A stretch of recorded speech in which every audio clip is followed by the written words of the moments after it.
สวัสดีค่ะทุกๆคนวันนี้วันจะมาแชร์ความรู้ที่จะทำให้คุณพูดภาษาพม่าได้แบบง่ายๆและเก่งภาษาพม่าขึ้นกว่าเดิมวิธีการเบื้องต้นของการฝึกทุกภาษา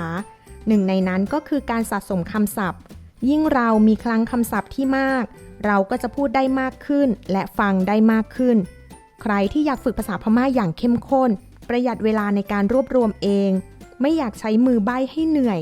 สามารถเรียนรู้จากหนังสือที่วันตั้งใจทำโดยทักไลน์แอดครูวันขอดูตัวอย่างด้านในหนังสือก่อนได้เลยค่ะวันนี้จะพาทุกคนเข้าไปฝึกตัวอย่างบางส่วนจากในหนังสือเล่มนี้กันถ้าพร้อมแล้วเราเข้าไปฝึกด้วยกันเลยจ้าบทที่17รูปร่างลักษณะပုံပန်းသွင်ပြင်များอ้วนอ้วนဝါတယ်ဝါတယ်ผอมผอมပိန်တယ်ပိန်တယ်สวยสวยလှတယ်လှတယ်หล่อหล่อချောတယ်ချောတယ်หน้าตาดีหน้าตาดี ကြည့်ကောင်းတယ်ကြည့်ကောင်းတယ် ขี้เหร่ขี้เหร่ ရုပ်ဆိုးတယ်ရုပ်ဆိုးတယ် น่ารักน่ารัก ချစ်စရာကောင်းတယ်ချစ်စရာကောင်းတယ် มีเสน่ห์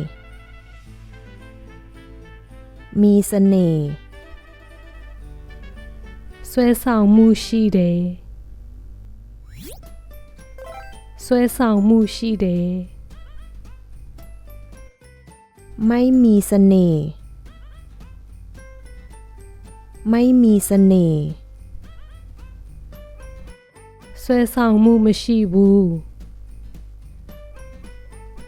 ဆွဲဆောင်မှုမရှိဘူး สูงสูง အရက်ရှည်တယ်အရက်ရှည်တယ် เตี้ยเตี้ย အရက်ပူတယ်အရက်ပူတယ် ผมยาวผมยาว စပင်းရှည်တယ်စပင်းရှည်တယ် ผมสั้นผมสั้น စပင်းတူတယ်စပင်းတူတယ်